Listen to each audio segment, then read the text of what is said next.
The live stream would be, that. and how would I know if someone says on it? They will probably send us a message saying we can't hear him. So, Or they may even come in and say something here, but there's a mic here if you want to use it. I think his I'm question was, what if they have a question, how do I answer them? That's what he was thinking. Right. Well, I know. okay, I that's think fine. you're good. Okay. All right. I'll leave And it when to does that start rolling? it just continued to roll, I believe. Okay. So I we're good now? think so, yeah. I think we're good. Well, welcome.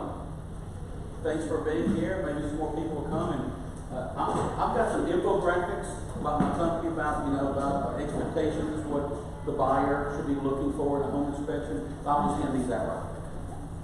Thank you.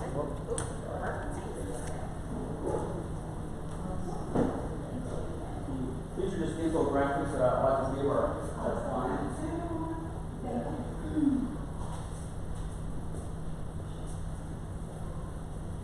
So a little bit about myself is I'm David Bybee. I'm the owner and chief inspector of Tennessee Home Inspection Services. Not only am I chief inspector, I am the only inspector.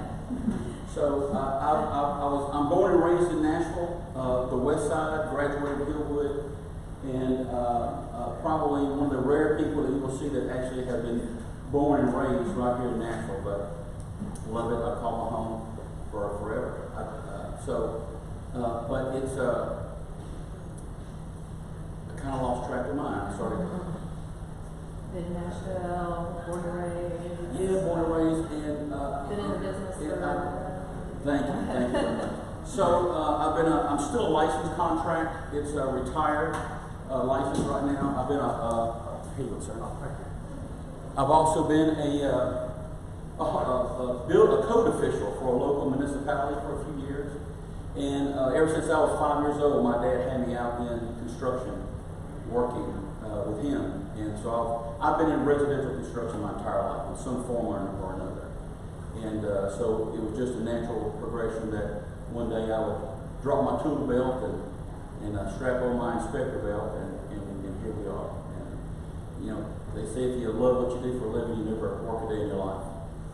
So I was asked to come today to speak to y'all about inside the mind of an inspector. So I'd like for this to come in open forum here. So because this is Psych 101, that y'all want to get inside my mind. So if y'all have any questions whatsoever, I'll just kind of get the ball rolling, and then feel free to ask anything you want, because once I get going, I get chatty. So pretty much one question is going to roll out into something that probably answer another question. Buyers, that's who I work with. I would say, I probably do right now a little over 400 inspections a year, and I would say probably 4 or 5 of those, very small percent, are pre-listing inspections. Most of them are the buyers or hiring. And as soon as I get an inspection, I immediately Google that property. Of course, I don't have the MLS, but I can Google it. It's all there. So I pull up the house. I want to look at the house. I want to see if it's got a crawl space, a slab, a basement. I want to see what kind of condition that house is in, because that's going to tell me how. The price structure is all the same, but it tells me what kind of day I'm going to have when I'm going to visit that house. And the biggest problem I see in this industry is agents that list a home really don't. I won't say what they won't coach, but they don't really go into the really in-depth detail of how that house needs to be ready for me, the inspector, to come look at it. Because it's a lot better to have things taken care of on the seller side, to where they have the chance or the choice of fixing it on their dime and at their pace, rather than have me come in there and find it, and then you got the seller coming in there and say, well, we want you to fix it. Not the seller, the buyer comes in there, we want you to fix it. Show us some reputable company, show us receipts and all that sort of thing. Then you got to make repairs on at their cost, which is going to be a lot more. So I'm always looking at what kind of condition the house is in. most of the time, you know, you go inside a house, all the pictures are nice and pretty. You got them on, you got your photographer in there, you've got everything staged, and it looks great. But you know, you don't take pictures of the attic very rarely. I've seen that, and you do not get pictures of the crawl space. 95% of everything I find wrong in a house, bad stuff, is in that crawl space. And I've said to a lot of agents before, I said, if you can take a picture of the front of the house and take a picture of a nice, pristine, clean crawl space, so, because you know there's nothing else wrong with that house. Can I walk you back just for a second? You said you maybe have 5 houses a year that pre-inspect. In your estimation, how many should be pre-inspected? Things that could easily be solved prior to listing. Well, I think all of them should be pre-listing inspections, because it you know, like the crawl space, vapor barrier, number one issue downstairs, or some leaks, number 2 issue downstairs. You got insulation, some of it hanging down, and these are older homes. A lot of the newer homes don't have a lot of these problems, but I'd say anything over probably 3 to 5 years, you start having some issues in the crawl space, especially if you got moisture. You got moisture coming in from I'm gonna get to your questions. Well, we're talking about it now, but I think we've been building houses wrong for like the last 80 years. We dig a foundation, right? We pour concrete on the ground. We build our blocks up, and then when the house is done, we push dirt around up so high to cause a gentle slope away from the house, so the water drains away.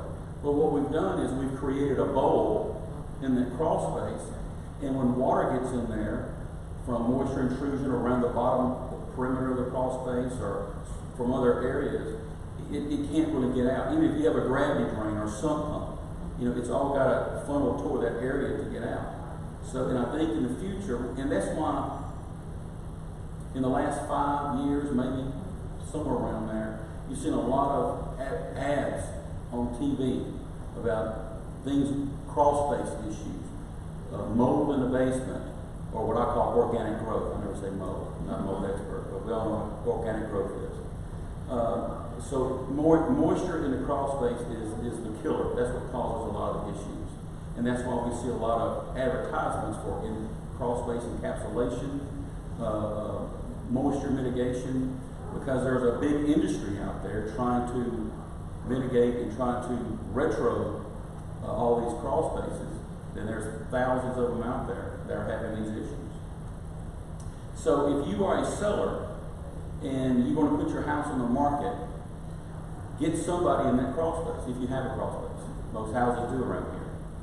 Because if you go down there and you need vapor barrier, or you need some sort of maybe a sump pump or something to get the water out, or a leak, insulation dropping down out of the floor joist. If you do it and you have Uncle Joe or Aunt Betty down the road that are probably good handy people, can come in there and fix it up and make it look nice, presentable, make sure it's working, that's going to cost you fractions of a dollar off what you're going to cost to have Mr. ABC foundation people come out there. Encapsulation, water mitigation, now we're talking thousands of dollars. So it just behooves anybody that if you're going to put a house on the market, get a pre-listing inspection so you know what's coming down the road.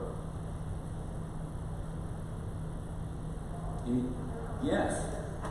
So if 90%-ish of all the issues you find in inspections are foundation and attic, are you required by your licensure to inspect an entire house, or could someone call and say, David, would you check out my crawl space?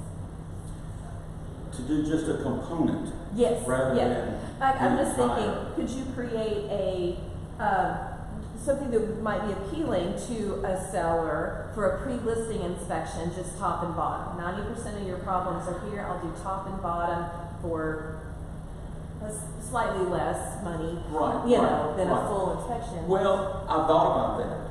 I've thought about offering, break it down to components. Because some clients want to call and say, well, can you give me a deal? I was like, well, what, you know, I can cut the price off, you tell me what you don't What want you me don't to wanna look look at. at, right. That sort of thing. But when it comes down to it, you know, something about people selling houses, they've already put a lot of money into fixing it up. The real estate agent. That's right, doing the cosmetic fix-ups and things. They've already got some money involved in that, so just for some reason, you know, $350 is a lot more. It's like, oh, I don't want to spend that.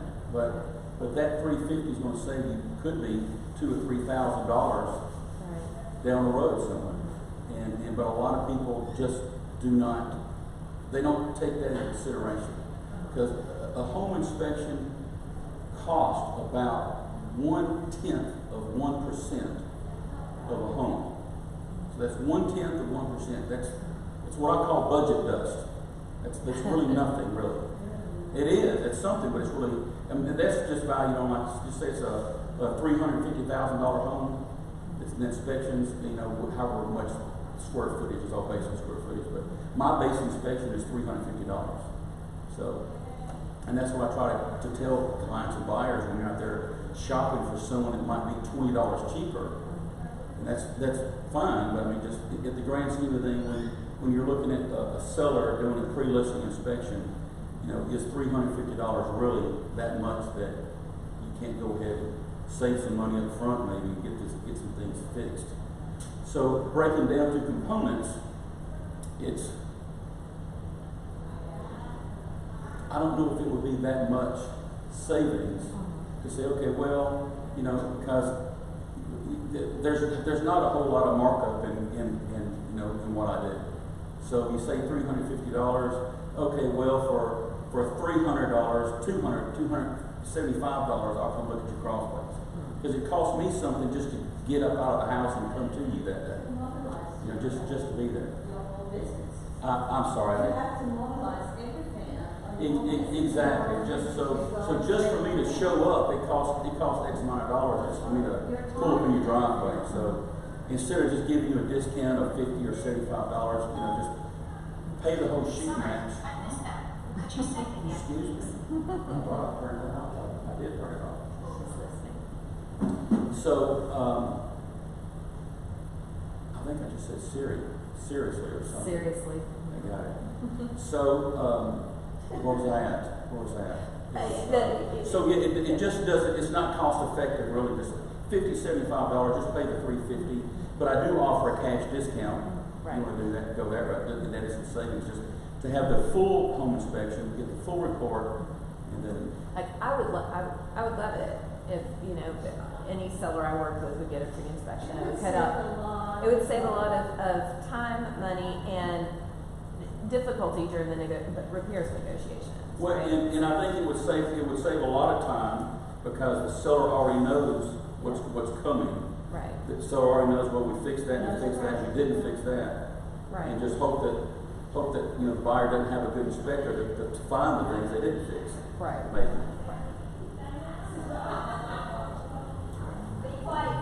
Any other questions? Because this is y'all pick my brain. Welcome back there. I got some infographics. Yeah. And for the lady right behind you there, in front of you.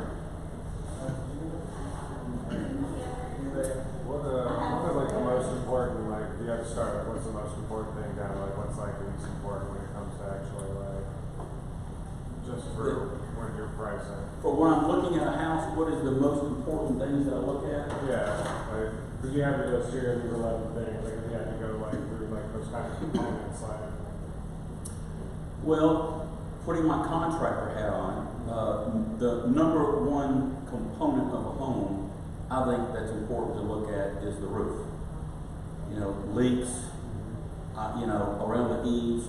You know, I've been in some attics that have nests as big as, you know, just squirrels, coons, raccoons. Coons where I'm from. So raccoons and squirrels and birds, they get in there if there's openings in the eaves, around the eaves. But the roof, the shingles, the penetrations through the roof, all the little boot pipes, chimneys, vents on top of them, make sure that the chimney caps are nice and solid. So that's number one. And of course, anything structural, the foundation, that's all number 2 when I'm looking around. And of course, leaks, moisture intrusion, leaks throughout any kind of a plumbing fixture or just moisture intrusion coming in the house, that sort of thing. So those are the main things probably that a lot of people, one, sellers don't fix or realize that they have until I come in there. And that's part of that pre-listing inspection we was talking about. But yeah, I say being a builder, the roof is number 1 to take care of. Look at that. Now, Tennessee does not require home inspectors to walk on the roof. That was gonna be my next question. It's kind of, and I mean this in the most respectful way, but every inspection is written with just a boatload of legal CYA language. And so. That is correct. Right, so how do we, and I went through this personally when I first moved to Tennessee. The whole thing was CYA for everything. And when the seller moved all their stuff out, we found all kinds of things that couldn't be inspected. And so how do we counsel our buyers about that? Well, exactly. So when I get an inspection request, I don't have any communication with the seller. The seller, their email, their agent, don't even know who they are. But all I can do is, I send out, I've got emails that I send out. So you send me an inspection request from your buyer. The next thing you're going to get is you're going to get an email from me. You and the client get an email, and it'll have confirmation date and time. It'll say this is the first of 2 emails that you'll receive. You will only get this one. The buyer gets the second, but just about how to pay, that sort of thing. But right below that, there's about a 4 or 5 point paragraph. I wish I had printed some out to bring them today. There's about a 5 point paragraph that talks about it's imperative that you forward this on to the seller and their agent to make sure the home is ready for inspection. And it talks about things being accessible. Attic, like I go into a closet and they got a little scuttle hole. That's the only attic access they have. Well, the closet is just chock full of personal stuff. And I'm not going to pull all that out. But it's like, well, I take a picture of it, I say, well, I can't access it because of personal stuff. And of course, from the seller's point of view, it doesn't behoove them to empty the closet and have you be in the attic. So how do we counsel our buyers about that? Right, going to get to that. So the attic access, the garages, boxes, all kind of personal stuff in the garage. All I do is take a picture. I can look as best I can. And then, like sometimes I go in there, the water heater is just way off in the corner I can't get to. Or an electric panel that's just covered up with something that, it's like, well, I'm not going to move that because as soon as I move it, that's the most valuable personal item that they've ever had. Oh my God, the inspector broke this. It's like, oh my gosh. So now I got to call my insurance company. So it's just best for me, just like, so I try to get the house prepared through my buyer and through the buyer's agent to forward that on to the seller and their agent. And you can imagine once you get so many steps, it's like by the time it reaches, even if my agent, the buyer's agent, sends it, it's probably less than 70% of 30% that it would ever reach the seller to have the house ready. But in there, in each of those bullet points, that's just like having these accessible. I also have a bullet point there about the crawl space, about critters. If there's evidence of critters, snakes, raccoons, any kind of critter, or if it is in condition that will harbor a critter, that automatically will stop my crawl space inspection. Because I'm in there to look at major components of the home. Not major, but just all components of the crawl space. Not to be in fear of my life and try to fight my way out of there if there's a snake or the worst thing I want to get into is if there's a raccoon under there. That's the worst thing. They're cute. I love to watch them all day long, but you do not want to be in a crawl space with them. Luckily, I've been good so far, not going metal, but I try to prepare the house when I get there, open a crawl space door. By the time I walk around inside making noise, hopefully it's something sees daylight and will scurry on out before I get under there. So it's important to have all that stuff. Now, do I expect a seller to get the crawl space? Absolutely. Get in there and make sure it's clean. Make sure it's ready for me to inspect. I don't want to be crawling over broken glass from some old window that you had stored in there, tires or last year's, float that come out of the bullet. That's just, I'm in there to look at the house, not try to crawl over, not just try to stay as safe as I can. But under each bullet point that I have, explaining all that stuff, I explain that there is a $200 reinspection fee to come back out and look at that. So the seller probably never sees that, but my agent and my buyer does. So they say, well, if I can't get in that crawl space, or if I can't get in the attic because it's all cluttered up, then they're going to say, well, we'd like for you to go back out there and look at that attic now because the sellers have moved everything out of the closet. Well, typically it's the seller. I ask the seller to pay that $200 because it should have been ready for me the first time. But I think a lot of agents don't think that the home inspector's time is very valuable, especially on the seller side. Well, I'm not going to pay the $200, So anyway, but at the end of the day, I get it from somewhere. I hate for my agents to have to pay for it, but a lot of times the buyer's agent will pay for it just to get it done. Let's move on and get on with life. So that's part of that reinspection fee. Not only we have a reinspection fee, a verification reinspection fee for when deficiencies have been fixed. I'll go back out there, do my checklist, and make sure that things have been repaired. But there's also a fee for me to come back out there if the house isn't ready. So I hope that answered some of your questions. I knew that I would start talking and it'd roll in and probably answer 2 or 3 questions that you had. Anybody else? Did you have this from like last year or last? That's from this week. That's just a copy of the initial email that has the points. That's for Stanwick. So this is showing you that if you wanted to read the points. Yes. We'll just pass this around and y'all just kind of read it. We'll start back here because you asked the question. So this is an actual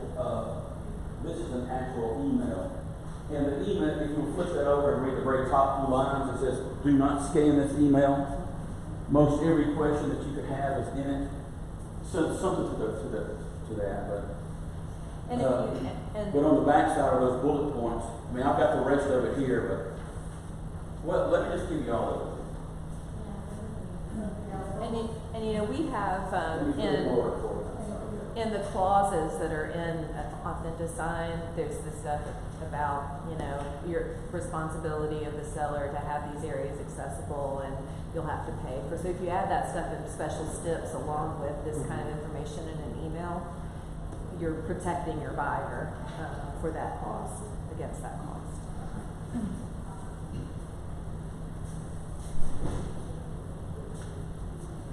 So, some more questions? Anything else you'd like to talk about? Radon.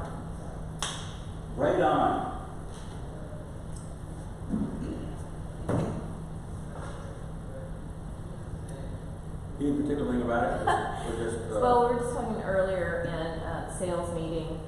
Colin was mentioning that this is on the front burner for realtors, that they're wanting to get us to use a form.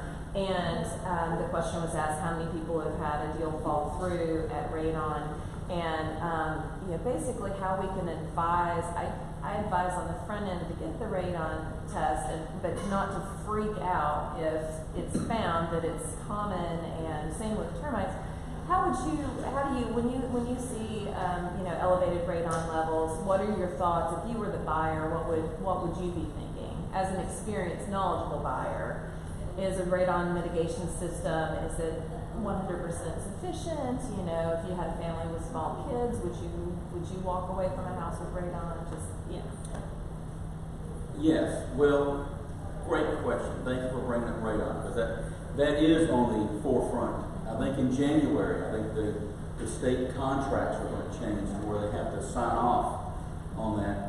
Not only the lead-based paint, they have to sign off on radon now. Get an inspection. And I'll give you a little bit of my history with radon. It used to be a codes official. And before then, a lot of the municipalities around Davidson County and the donut counties, you know what the donut counties are? Okay, so Davidson County, Williamson County, Rutherford County, and I think Wilson County have all adopted in their building standards. There's it's called the International Code Council, and they kind of set all the guidelines of how to build a house. Well, in those guidelines, there's appendixes in the back. One of them is Appendix G, I think, which is how to install radon mitigation systems. And most counties around are adopting that because it's becoming more and more of an issue. And I think they found, I remember back in like the 70s, early 80s, I think radon was on the news where it just first started detecting it. And what it was a lot of people were dying of lung cancer. Which takes me to the county that used to work in. They have not adopted it, still haven't adopted it. And had a friend of mine that's a county commissioner that was going in front of, they were talking about what to adopt. I just get to the end of it. The fire chief was in there talking about sprinklers, because they didn't have sprinklers in. Well, we need sprinklers, it saves lives, it's all about saving lives, response time, that sort of thing. So I told him, I loaded up my commissioner with some ammunition. I said, ask the fire chief how many people die across the nation, sprinkled homes or non-sprinkled homes, doesn't matter, on an average, for about the last 15 years. And I said, he's going to say somewhere around 3,000. So sure enough, it might fluctuate here and there, but I think an average is 3,000 people die in home fires. Across the board, across the nation a year. And I said, now ask him, because he's going to know that one. I said, now ask him how many people, not picking on fire chief, but I said, ask him how many people die of documented radon poisoning each year in the United States. Didn't know that one. And I said, tell him 21,000 people die of radon poisoning every year. And I said, if it's all about saving lives, radon is 7 times more deadly than a home fire of people dying, because it's just a silent killer. Can't smell it, can't see it. It's just a gas that comes up, and you get exposed to lung cancer. So more and more people are putting in testing and putting in these mitigation systems, and I think there's going to be a lot more people putting in once we start having to sign off on it. Because it's like average like $120 just to have your house checked, just to see what the levels are. All y'all know probably that 4 is the magic number. The peaky curies, that because it sits in there for at least minimum 48 hours, taking air samples, and then it averages all that together, and you hope that you're below 4. If you're above 4, then EPA recommends fixing the home. And if you're selling a house, gee, I would sure like to know that before I put it on the market, before I let Mr. and Mrs. Buyer find that out. Because that mitigation could be, I'm going to guess, somewhere between $2,000 to $5,000, depending on the size and what kind of house it is. So that would be something nice to know up front. So I think that I answered your question on that. But Most of it was a busy question. It was. So once radon mitigation system is installed, does the company come and put the unit back out there? So you've got pre-testing, then you've got mitigation if needed, and then you've got post mitigation testing.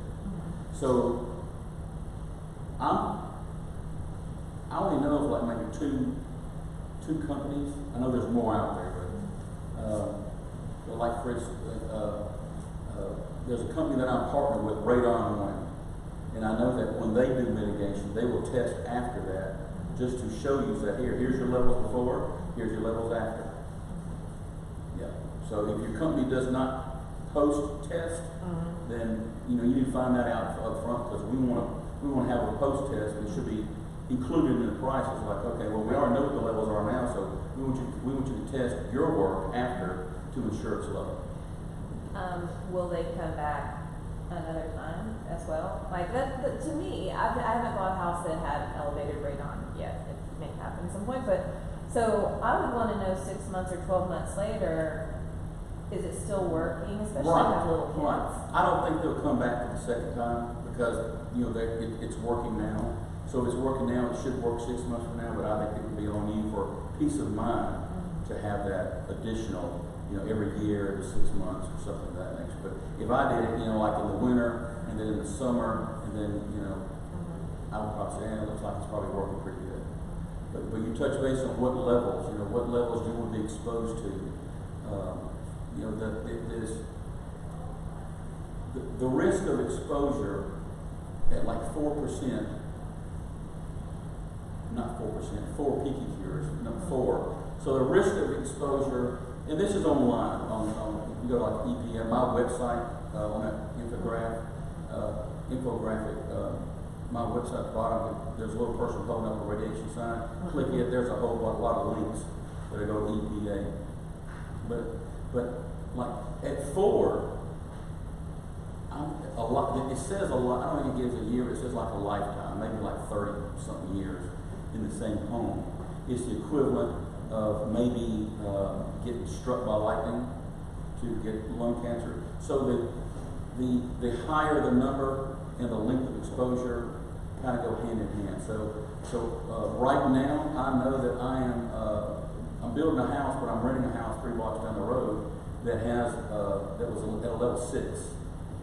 So I'm thinking, you know, my wife was going like, oh my God, it's 6. So I'm going like, we're here for about 12 months and we're going to be gone. So not really too concerned with it. So if I was going to live in that house for 40 years and raise all my kids, then yeah, that would be something I would look into. So, like, the mitigation, like, how much does it cost typically for radon? Well, I kind of touched base on that. It depends on, you know, if it's a typical 1,700 square foot house, ranch home on a crawl space that's pretty easily accessible. You know, I don't know the exact number, but it seems like I heard somewhere maybe around 2,500. You know, that's to put a nice vapor barrier down. You have your vent pipe going out, and then put a fan on it, a ventilation fan. So you're probably somewhere in that neighborhood, I would think. And then, you know, just, you know, if you've got an attached garage, then you've got to also go in there and drill a hole through that concrete and kind of get that into it. So that's more. So, and then just the size of the house. Yes, ma'am. What's the difference between the encapsulation and the Regular vapor barrier. So a regular vapor barrier is, and everybody's seen this black plastic that they put in the crawl spaces. That is just your regular 6 mil plastic roll that you can get at any home improvement store, where they can roll it out and then they just cover it. It's like wall-to-wall carpet. Just goes wall-to-wall, and that's it. Any kind of penetrations, like your any pipes or support piers, you know, they'll cut around it, and it's just kind of it's open, you know. But when you go to encapsulation, I kind of look at that as like a swimming pool liner. You know how above ground, in ground doesn't matter, but a swimming pool liner, you know, keeps water in it. But what you're trying to do is, instead of keeping water in that liner, you're trying to keep the gas from coming up, gas vapor from coming up through it. So when you've got your black paper down there, your black plastic, and the seams overlap, well, you can still lift that up, stick a hand in there. So you want to seam tape that. You want to make it a solid piece. Try to make everything as solid as you can. Run it up the walls. That not only captures some of the moisture that's coming in from the around the perimeter, but also around the foundation wall, they'll seal that. Because if you just run it to the foundation wall, you know, you're not sealing anything. So you need to run it up, and usually they'll caulk it or put some sort of sealant around the edges of it. So that's sealed. Run all the penetrations. They'll take and put the tape, like duct tape, black duct tape. They'll tape all the joints, so it's all good and solid. If you really want to encapsulate with insulation, then they'll take and go around the foundation with closed cell insulation. That spray foam, that's like the best of it. So the difference with the two is one's just laying there like wall-to-wall carpet, and the other one is up the walls and everything is sealed and taped up to try to be as solid as you can, because when it's solid like that, you want to keep the gas vapor from coming up, and hopefully if you have a mitigation system, that the gas will migrate toward the pipe that's down there, and then that fan is drawing it out. It's just drawing it out up into the atmosphere. So that's the whole issue, is like when we build a house over an area, that building over there might just have extremely high radon levels, and we wouldn't have any over here. I mean, it's just literally door to door. But and radon is everywhere. So it's not just isolated to any particular area, it just depends on the level. Now the further, if you go up in like Cheatham County, Robertson County, Montgomery County, it's not as prevalent up there as it is, say, middle Nashville, Wilson County, and down towards like Lawrenceburg, down that area. And if you go on the EPA, you'll have the state of Tennessee, where it's broken down into zones. But I kind of got off track about what I was talking about. Yeah, so radon's everywhere. So it's only when we build a house over top of it and we keep it from evaporating up and out that we're exposed to the radiation of it over lengthy periods of time. And it depends on what that level is. It depends on our risk for exposure to it. Good question. That took us a few minutes of talking. Is radon, is it in the, I've looked at the EPA website and I did, some of it stuff, some of it didn't. Is it in the dirt? Is it in the rocks coming through? Where is it coming Yes. from? So when the Earth was formed, Wow. 4.5 billion years ago, all the space particles and dust and all the radiation that's out there, this uranium type, without getting too scientific, because I kind of, when it comes to the science of all of it, all the new protons and atoms and everything, I forgot about that probably when I left that class.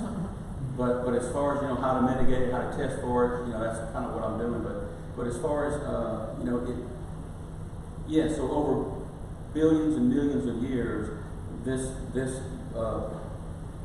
uranium is breaking down and is seeping up through the Earth's crust, and depends on the geographic makeup of the Earth's crust, depends on how easy it can come through or it can't come through. That's why it's so geographically kind of isolated. Says, well, this is a hot spot, this is not a hot spot.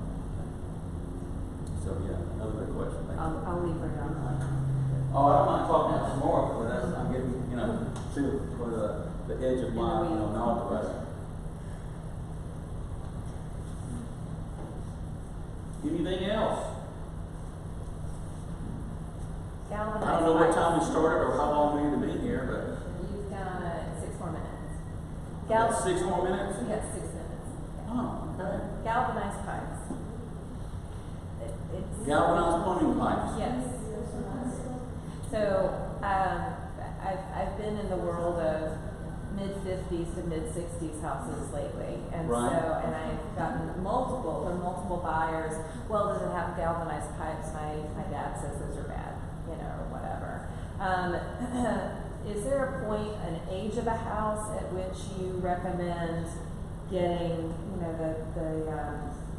the plumbing line scoped, for older houses, or or anything like that? So I seem to have had a state of plumbing issues lately in these 50-year-old houses. So I'll just hit the whole thing about galvanized pipes. So I was just in the crawl space this morning. Sure enough, galvanized pipes coming in the house. Now, galvanized water supply coming in. Now, if you ever have a client that you go look at a house and it's an older home, and you turn on the shower head and it's just a dribble coming out, probably they have galvanized pipe. Because over the years, that galvanized pipe is not that big, right? It's just illustrating, but over years, it will start to get corrosion in there and tighten smaller, and the water pressure just can't get enough supply into the house for the demand of it.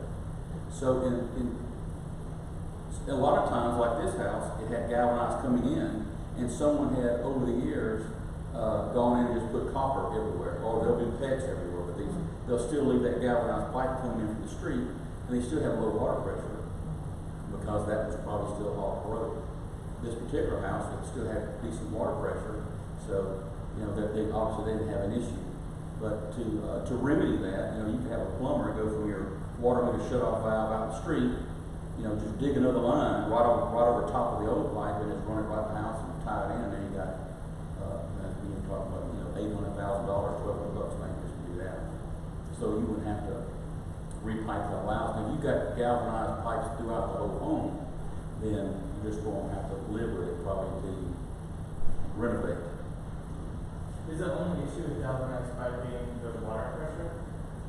Or does it have to do with health at all? Or? I've never heard of anyone having health issues with a galvanized pipe, the water coming through it. Because I always thought that, you know, well, why don't we have health issues with copper pipe? Because it's soldered with lead. You know, they used to make lead pipes way back in the old days, and there was health issues there. So I'm thinking, you're still soldering with lead. Does the lead have something different in it today than it did back then? I don't know. Still has lead. But I was raised on copper pipe, and I'm still pretty healthy. Now I do like this PEX that they're putting in, because it's, and, you know, like we've been drinking out of plastic straws for years, you know, since we was a little kid. So it seems to be a pretty good product. Now the product before that, that was pre-PEX. You know, that there's some issues with that because it just breaks down easy. But yeah, but no, to answer your question, I've never heard of any. With the PEX, do you know if they recycle plastics to do that?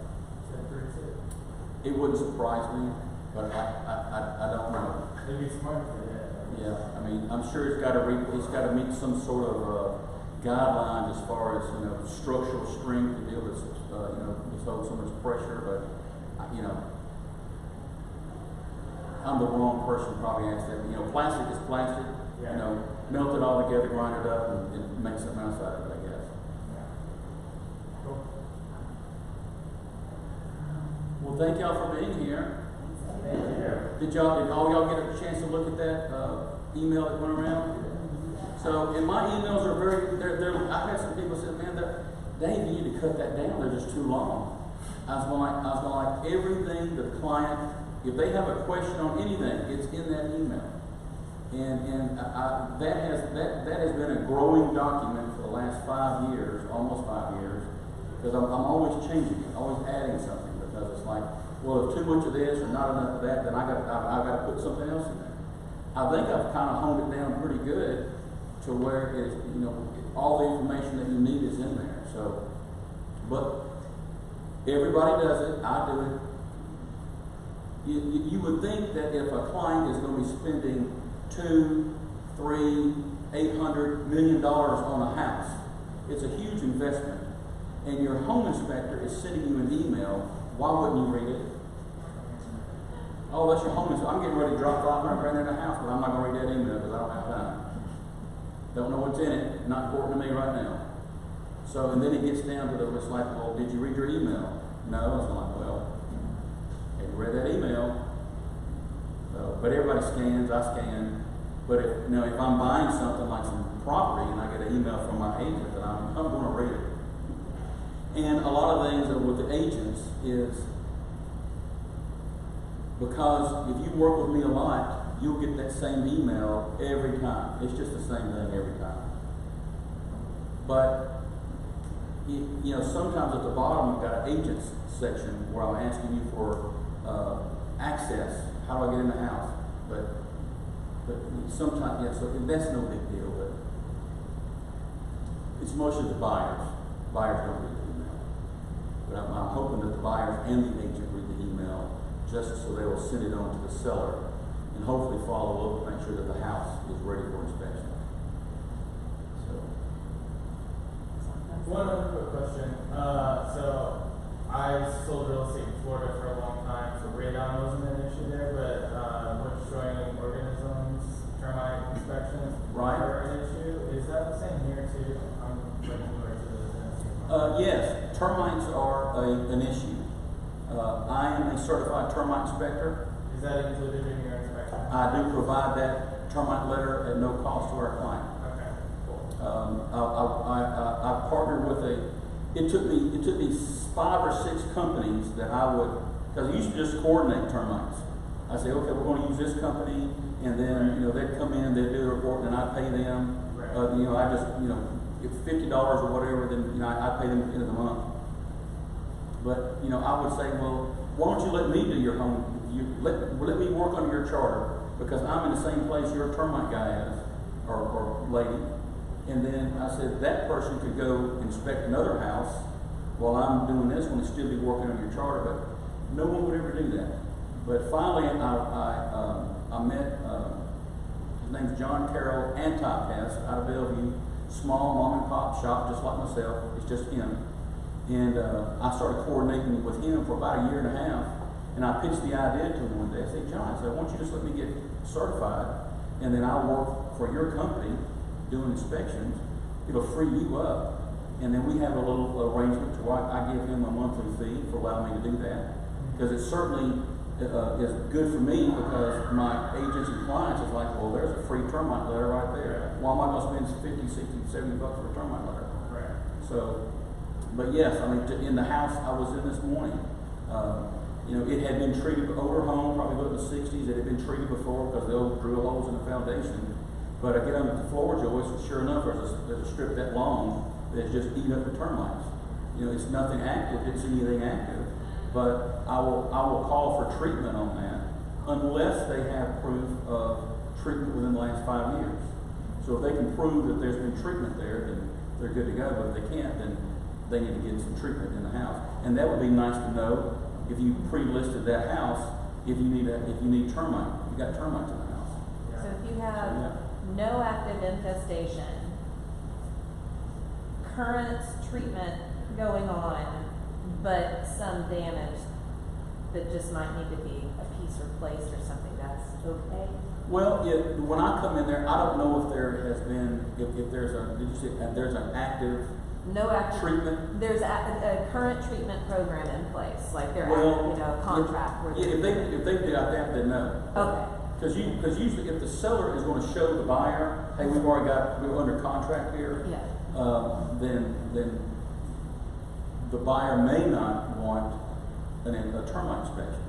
But because it's free, they're going to get one anyway. It just happens. Oh, well, let's just go ahead and get one because they're going to be under there looking.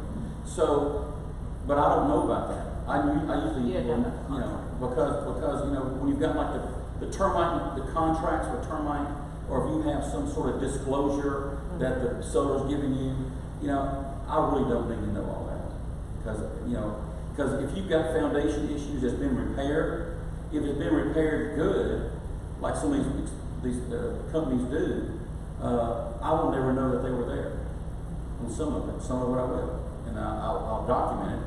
Well, I'll say, well, it looks like you've had some foundation repair, or it looks like it's in good condition, or maybe something might need to be fixed on it. But all that, the property disclosures, I don't. 99.9% of the time, I never get those. And when I do get them, I'm sure I'll scan them, but it really, that's not what I'm kind of looking for. But the termites, yeah. So if there's been proof that there's been treatment before, even though, and if I see anything that looks like, if the house has been treated before, if I see a termite tube, a shelter tube. Everybody familiar with what a shelter tube is? A shelter tube is what these little critters crawl up the wall. They'll look like a lightning strike going up the wall. And it's just made out of dirt and mud on the ground. And they use that for protection as they get up the wall to the house, up to the wood area. So if you have termites and it's been treated before, they should go in there and scrape that tube off the wall. It's kind of like throws a flag and say this house has been treated. We're scraping the tube off the wall, and then it leaves a stain that you can see. So, but regardless whether it has been treated or not treated, if I see any activity that termites are live, I see live termites, or I see some damage or evidence from tubes or tube stains, then the seller needs to show proof that you've had treatment within 5 years. Or I recommend having the house treated. Cool. Thanks so much. What a fun morning, huh? So y'all were down at your class down, or your meeting? Did y'all have a meeting down there this morning? Yeah, just here, and that's when our Yeah. sales meeting. Yeah. Then you come up here to see me for another hour and 10 minutes? That's good stuff, man. Thank y'all. You're looking at the nerds. I have quite a few village agents that I've worked with and have for years, and this is by far my favorite company to actually work with. It is. I mean, I've got a lot of great agents I've had for years, and any time that they ask me to come back to speak about anything, I mean,